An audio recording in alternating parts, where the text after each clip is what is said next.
अस्सलाम वालेकुम, मेरा नाम कतस भट्ट। इस वीडियो में आपके साथ मैं क्रिप्टो मार्केट की ताज़ा तरीन न्यूज़ अपडेट्स और साथ मेरा तजिया शेयर करता हूँ। बीटीसी की प्राइस पिछले 24 घंटों में अगेन दोबारा प्रेशर में है। उसकी वजह यह है कि डॉलर मजबूत हो रहा है, जो यूएस इकोनॉमिक डाटा है उसकी वजह से। और आज जुमेरात है, कल जुमे का दिन है। कल जुमे भी नॉन फॉर्म पे रोल का डाटा आना है यूएस में, जो क्रिप्टो मार्केट को दोबारा अफेक्ट करेगा। इसको आपने जेन में रखना है। अभी अगर आप बीटीसी के चार्ट पे नज़र डालें तो बीटीसी की प्राइस फ़िलहाल आप देखें तो एक बार 29,000 की जो रेंज है उसको ब्रेक करके नीचे तक गई है, लेकिन इस वक्त जब मैं वीडियो रिकॉर्ड कर रहा हूँ इस सपोर्ट के पास है तकरीबन 29,070-75 डॉलर की प्राइस के ऊपर बीटीसी ट्रेड हो रहा है। इसके बाद जो दूसरा टॉप क्रिप्टो करेंसीज में टोकन जो सबसे ज़्यादा क्रैश किया वो है एलटीसी, और एलटीसी के हवाले से कल मैंने आपको अपना तजिया आपके साथ शेयर कर दिया था। मेरी असेसमेंट के मुताबिक एलटीसी की जो अभी हाल्विंग का इवेंट कल फाइनलाइज हो गया, उसके बाद एलटीसी ने डंप होना ही था और एग्जैक्टली ऐसे ही हो रहा है। अब अगर हम इसको वीकली चार्ट पे एलटीसी को देखें तो हम क्लियरली इसके प्राइस एक्शन को थोड़ा गैस कर सकते हैं कि एलटीसी की प्राइस कहाँ तक जा सकती है। मेरे अंदाजे के मुताबिक एलटीसी की प्राइस अगर नीचे मज़ीद अगर नीचे ड्रॉप करती है तो नेक्स्ट सपोर्ट जो है उसको 77 डॉलर की प्राइस पे नज़र आती है। मज़ीद नीचे क्रैश होकर एन मुमकिन है वो 70 डॉलर की प्राइस तक भी जाए और वहाँ से या तो वो रिकवरी करेगी या मज़ीद नीचे ब्रेक डाउन होगा। अगर ये 70 डॉलर की प्राइस भी रिटेन नहीं कर पाती एलटीसी की प्राइस, तो एलटीसी की नेक्स्ट जो सपोर्ट है वो 48 डॉलर या 45 डॉलर की रेंज में आपको नेक्स्ट सपोर्ट जो है वो नज़र आएगी। तो एलटीसी की प्राइस के हवाले से कल भी मैंने आपको बताया था कि अकॉर्डिंगली आप अपने जो ट्रेड्स हैं उनको रीपोजीशन कर सकते हैं। और दूसरा एक्सआरपी के बावजूद इसके कि न्यूज़ अच्छी हैं इसकी पिछले 24 घंटों में, लेकिन एक्सआरपी की प्राइस भी अपनी ये जो सपोर्ट थी तकरीबन 67 सेंट की, उसको ब्रेक करके नीचे ट्रेड हो रही है 65 सेंट के ऊपर। क्या एक्सआरपी की प्राइस जो है मज़ीद नीचे डंप होकर 60 सेंट तक जाएगी? मोस्ट लाइकली ऐसा हो सकता है। और अगर नीचे जाती है अगेन, अगर एक्सआरपी की प्राइस 60 सेंट पे होल्ड नहीं कर पाती है, वहाँ से रिकवरी नहीं करती, तो एक्सआरपी की प्राइस भी मज़ीद नीचे जा सकती है। इसके प्राइस एक्शन के लिए हम वीकली चार्ट पे जाते हैं और वहाँ पे मज़ीद नीचे जो प्राइस है तकरीबन 55 सेंट तक एक्सआरपी की प्राइस जो है वो जा सकती है। दूसरे लफ्ज़ों में एक्सआरपी ने जो अपने कोर्ट डिसीजन के बाद जितना गेन किया था वो आहिस्ता आहिस्ता आहिस्ता डिमिनिश होता जा रहा है। बावजूद इसके कि जैसे मैंने आपको बताया था कि न्यूज़ अच्छी है। अभी ये बिटस्टैम्प जो यूरोपियन एक क्रिप्टो एक्सचेंज है, उन्होंने एक्सआरपी को लिस्ट करने की अनाउंसमेंट किया है और ऑलरेडी जो बिटस्टैम्प के साथ इनकी पार्टनरशिप भी चल रही है। बिटस्टैम्प पे इनकी जो बिटस्टैम्प के शेयर्स हैं, एक्सआरपी जो रिपल कंपनी है वो उसकी शेयर होल्डर भी है। बहरहाल इतनी पॉजिटिव न्यूज़ होने के बावजूद और इनकी जो प्रेसिडेंट है एक्सआरपी की, उन्होंने सीएनबीसी में मेरा ख्याल है इंटरव्यू दिया है। उस इंटरव्यू में उन्होंने कहा कि हम जो अमेरिकी मार्केट है उसको दोबारा जो है वो कोशिश कर रहे हैं ताकि वहाँ से हम मज़ीद बिजनेस जो है वो जनरेट करें। तो इसके बावजूद एक्सआरपी जो है वो सेकंड यूँ समझ लेगा टॉप क्रिप्टो करेंसीज में लूज़ करने वाला क्रिप्टो करेंसी है, जबकि एलटीसी नंबर 1 है। अब आते हैं मार्केट की दीगर अपडेट्स की तरफ। मैं ये आपके साथ एक डाटा शेयर करना चाहता हूँ। ये KPMG ने एक रिपोर्ट इशू की है बिटकॉइन की माइनिंग के हवाले से। इनका मानना ये है कि बिटकॉइन के ऊपर तनकीद होती है ना कि ये इन्वायरमेंटल फ्रेंडली नहीं है, इस पे ये कार्बन फुटप्रिंट माइनिंग के ज़रिए छोड़ता है इन्वायरमेंट में। तो इस रिपोर्ट के मुताबिक बिटकॉइन जो है वो गोल्ड, टूरिज़म और फैशन से ज़्यादा ग्रीनर है। यानी ये वो 3 इंडस्ट्रीज़ मार्केट्स ऐसी हैं जो कि बिटकॉइन से ज़्यादा कार्बन के फुटप्रिंट्स छोड़ते हैं। इसके साथ साथ एक और इंटरेस्टिंग डाटा मैंने आपके साथ शेयर करना है जो कि विली वू ने शेयर किया है। विली वू के मुताबिक जो मिथेन कैप्चरिंग माइनिंग हो रही है, यानी ऐसी बिटकॉइन की माइनिंग फैसिलिटीज़ जो हवा से माइनिंग को कैप्चर करते हैं और उस मिथेन गैस को, माइनिंग को कैप्चर नहीं करते, मिथेन गैस को कैप्चर करते हैं और उस मिथेन गैस को कन्वर्ट करते हैं कार्बन डाइऑक्साइड में। तो इससे ऑलरेडी 6% जो है कार्बन डाइऑक्साइड की जो एमिशन है या फुटप्रिंट आप कह लें, उसमें ऑलरेडी कमी आ चुकी है। और अभी ये जो एक कंपनी है DS बैटन, उन्होंने आइंदा 12 माह के अंदर अंदर यानी आइंदा 1 साल के अंदर 50 मिलियन की मज़ीद इन्वेस्टमेंट करनी है, जिसमें वो इन्वायरमेंट से मिथेन गैस को लेके उसको कन्वर्ट इस तरह करेंगे कि मिथेन गैस से वो अपनी माइनिंग फैसिलिटीज़ को चलाएंगे और जब वो माइनिंग फैसिलिटीज़ चलाएंगे उसके बदले जो कार्बन डाइऑक्साइड बनेगी उससे वो मज़ीद इन्वायरमेंट फ्रेंडली हो जाएंगे। विली वू के डाटे के मुताबिक बिटकॉइन को कार्बन नेगेटिव होने के लिए सिर्फ $450 मिलियन की फंडिंग चाहिए, यानी $450 मिलियन की मीथेन कैप्चर माइनिंग के सेटअप लगाने पे अगर हम करें तो बिटकॉइन जो है वो बाकायदा कार्बन नेगेटिव हो सकता है, बजाय इसके कि वो कार्बन के फुटप्रिंट दे, वो हवा से, इन्वायरमेंट से कार्बन डाइऑक्साइड को ख़त्म कर सकता है। अब आप ये सोच रहे होंगे वो कैसे, ये नीचे एक चार्ट शेयर किया हुआ है बड़ा इंटरेस्टिंग।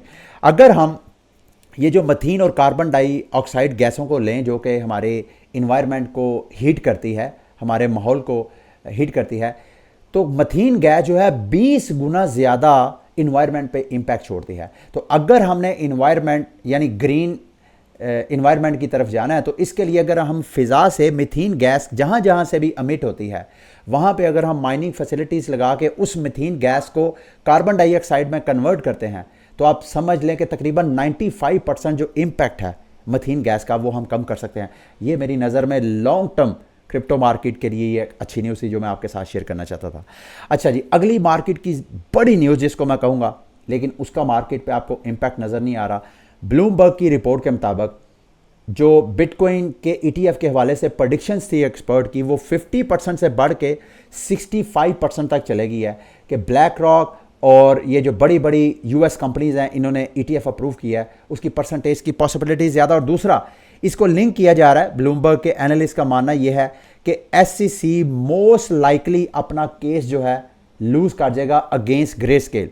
ग्रे स्केल का ETF इन्होंने रिजेक्ट किया था, ग्रे स्केल अदालत चला गया कि भाई इन्होंने क्यों रिजेक्ट किया। इस दौरान ब्लूमबर्ग के एनालिस्ट की ओपिनियन के मुताबिक ग्रे स्केल ये केस विन कर सकता है।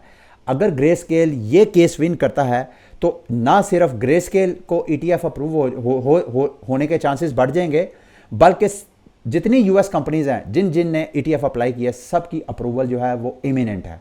तो ये एक मार्केट की बड़ी न्यूज़ थी।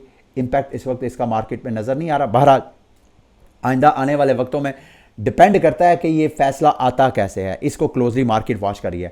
अच्छा, ये डीलन दूसरी मार्केट की बड़ी न्यूज़ है बाइनांस के हवाले से। ये एक क्रिप्टो जर्नलिस्ट हैं डेलन, इन्होंने एक ये स्क्रीनशॉट शेयर किया, मैं चाहता हूँ आपके साथ शेयर करूँ। ये कहते हैं जी कि अमेरिका का जो डिपार्टमेंट ऑफ जस्टिस है वो कंसीडर कर रहा है, जैसे कि यहाँ पे लिखा है, फेडरल प्रोसिक्यूटर्स जो हैं वो परेशान है, वो बाइनांस को इंडाइक्ट नहीं करना चाहते, क्योंकि अगर बाइनांस को वो इंडाइक्ट करेंगे तो बाइनांस भी FTX की तरह, जैसे FTX के ऊपर बैंक रन हुआ, यानी धड़ाधड़ लोग FTX से पैसे निकालना शुरू हो गए, तो जब ये सिचुएशन हुई तो वो FTX कोलैप्स कर गया। तो DOJ जो है अमेरिका का रेगुलेटरी अदारा, उनको ये डर है कि अगर हमने बाइनांस को इस तरह किया तो कहीं उधर भी ना हो जाए। तो इस वक्त बाइनांस क्रिप्टो मार्केट का सबसे बड़ा एक्सचेंज है, वहाँ भी बिलियंस ऑफ डॉलर के लोगों के सरमाए पड़े हुए। तो अगर इनको रेगुलेटर्स को ये डर है कि अगर हमने इंडाइट किया तो मार्केट और जो पैनिक आएगा उससे मज़ीद कंज्यूमर्स का नुकसान होगा। तो इस वजह से रेगुलेटर्स सोच रहे हैं कि वो बाइनांस को फाइन्स वगैरह कर लें, या ये जो फैसला है प्रोसिक्यूशन का उसको थोड़ा डिटर कर लें, उसको थोड़ा सा पेंडिंग कर लें। तो ये मेरी नज़र में ये एक ख़ुसूसन बाइनांस और क्रिप्टो मार्केट के लिए एक अच्छी न्यूज़ है। और BNB की प्राइस भी इस वक्त होल्ड पे है, ना पंप की है ना डंप की है इस न्यूज़ की वजह से। अच्छा जी, कर्व फाइनेंस के हवाले से लेटेस्ट अपडेट मैं आपके साथ मज़ीद शेयर करना चाहता हूँ। दो मुख्तलिफ प्लेटफॉर्म हैं और वहाँ पे प्रपोजल्स आ रही हैं। जो एब्राकडेब्रा की प्रपोज़ल है वो बड़ी अलार्मिंग है। एब्राकडेब्रा से भी जो कर्व फाइनेंस के फाउंडर है इन्होंने उधार लिया था। यहाँ पे प्रपोजल क्या पेश कर रहे हैं, वो कहते हैं जी कि हम जो फाउंडर है कर्व फाइनेंस का उसको मजबूर करें कि वो हमें भी कर्जा वापस करे, जैसे कि उसने फ्रैक्स फाइनेंस का वो कर्ज वापस कर रहा है। क्यों? वहाँ पे टाइम वेटेड जो है वो कर्ज उनका जो मैकेनिज़्म है। ये कहते हैं जी कि हम जो अपने इंटरेस्ट है, यानी ख़ुसूसन ये जो कर्व फाइनेंस के CRV टोकन पे जो कोलैटरल रख के लोगों ने कर्ज लिया, इनका हम इंटरेस्ट रेट बढ़ा देते हैं। यानी जिनका प्रिंसिपल अमाउंट जो है 0 से 5 मिलियन के करीब है, उनका बढ़ के इंटरेस्ट रेट वो 30% पे चला जाए। जिनका 10 मिलियन से 12 मिलियन के लिए है वो 150% चला जाए। यानी इंटरेस्ट रेट ज़्यादा बढ़ेगा तो एक पैनिक आएगा, और साथ साथ ये इंटरेस्ट रेट का कोलैटरल चेंज भी है कि जिसके बाद जितना कोलैटरल है उतना उसको डिस्काउंट मिलेगा, जितना कोलैटरल कम है उतना उसको एक्स्ट्रा ये पे करना पड़ेगा। तो ये एक तरह का ये प्रपोजल, और दूसरा आवे में भी 2 प्रपोजल्स हैं। आवे लैंडिंग प्लेटफॉर्म पे भी 2 प्रपोजल्स हैं एक प्रपोज़ल जो है वो मज़ीद एक तरह का अलार्मिंग सिचुएशन क्रिएट करने के लिए है। इस प्रपोज़ल के मुताबिक जो अगर ये अप्रूव हो जाती है गवर्नर्स के ज़रिए, तो ये कहते हैं जी कि यहाँ पे मैं आपको बता देता हूँ, इंक्रीज़ CRV लिक्विडेशन प्लेंटी, कि अगर CRV टोकन की लिक्विडेट होती है तो उसकी प्लेंटी इंक्रीज़ करवा दें। इसके अलावा एडजस्ट CRV रिजर्व फैक्टर्स इस तरह करवा दें, और एडजस्ट इंटरेस्ट रेट मॉडल्स, जैसे एब्राकडाब्रा ने इंटरेस्ट रेट का मॉडल चेंज किया, मुमकिन है ये भी करें। साथ साथ एक और प्रपोज़ल हुई है, ये प्रपोज़ल पहली दोनों प्रपोज़ल से ज़्यादा फ्रेंडली और ज़्यादा बेहतर है।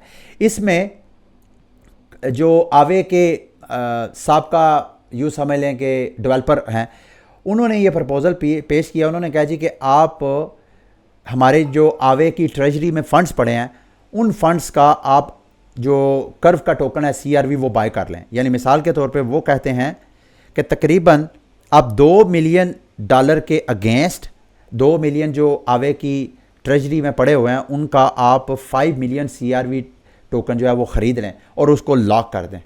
तो अगर इस तरफ जाती है मार्केट, तो ये CRV के मुस्तकबिल के लिए एक अच्छी न्यूज़ है, जहाँ इतनी अच्छी न्यूज़ आ रही हैं कि मुख्तलिफ जो मार्केट के प्लेयर्स हैं वो हेल्प आउट कर रहे हैं फाउंडर को, और फाउंडर जो है वो ओबियसली फ्री में नहीं दे रहा, सस्ते में टोकन दे रहा, मार्केट रेट से बहुत सस्ते में दे रहा है। तो इस वक्त जब मैं वीडियो रिकॉर्ड कर रहा हूँ, तो अगर ये 5 मिलियन टोकन ख़रीद लेते हैं उसके फाउंडर से अपनी ट्रेजरी से इस्तेमाल करके, तो इनकी जो वर्थ बनती है, अगर वो इसी वक्त मार्केट में सेल करें तो $2.8 मिलियन का इनको प्रॉफिट होता है। तो तकरीबन 8 लाख जो डॉलर है इनको प्रॉफिट मिलता है फ़ौरन सेल करें। लेकिन ये सेल करने के लिए नहीं ले रहे, ये लॉक करने के लिए ले रहा है। ये दोनों प्रपोजल्स हैं, लेट्स सी अगर ये पहली दो प्रपोजल्स हैं अगर वो पेश हो जाती हैं तो मज़ीद CRV के मुस्तकबिल के लिए और क्रिप्टो मार्केट के लिए ये एक तरह की पैनिक किसी सिचुएशन है।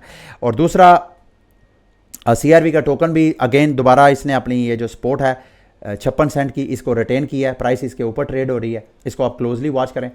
अगली मार्केट की न्यूज़ है सुई टोकन के हवाले से। सुई जो ब्लॉकचेन है, उन्होंने भी अपनी ब्लॉकचेन के ऊपर एक native liquid staking platform announce किया है। जैसे इथीरियम की लिक्विड स्टेकिंग होती है ना, लोग वहाँ पे अपने इथीरियम स्टेक करते हैं और बदले में जितने स्टेक करते हैं उनको दूसरे टोकन मिल जाते हैं। इन अदर वर्ड्स वो स्टेकिंग करके उधर से प्रॉफिट भी कमाते हैं और उनके टोकन लॉक होते भी नहीं हैं। तो सुई टोकन ने भी अपने प्लेटफॉर्म के ऊपर नेटिव अनाउंसमेंट की है, उसकी प्रपोजल वगैरह मेरा ख्याल है वो जल्द है।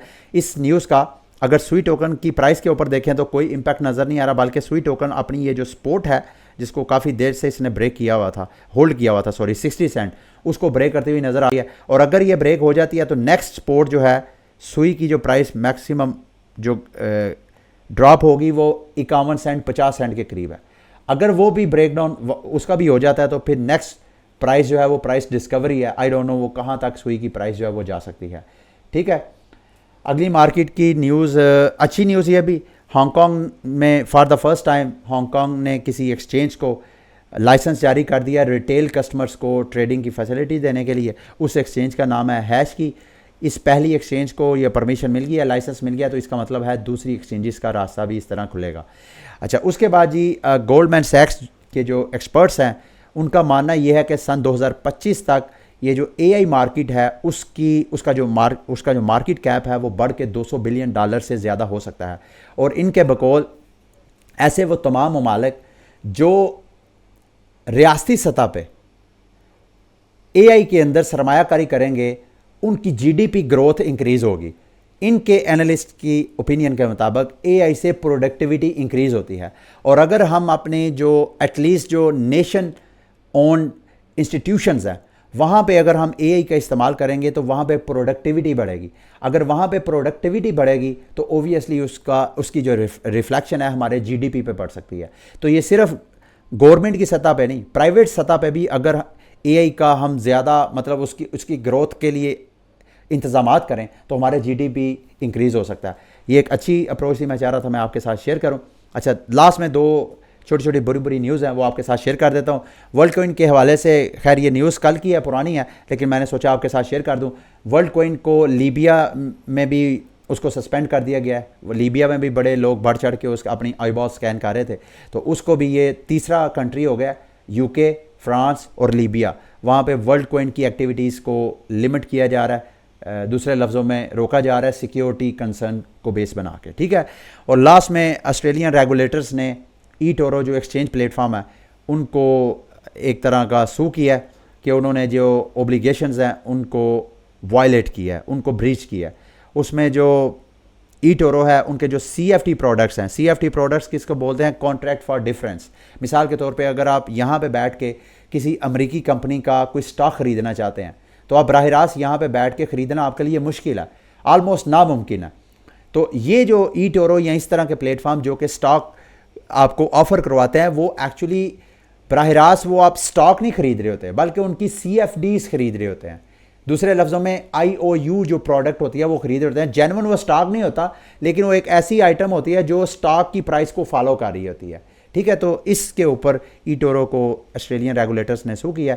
ये थी मार्केट की आज की न्यूज़ और अपडेट्स। उम्मीद है आज की वीडियो भी आपके लिए इन्फॉर्मेटिव रही होगी।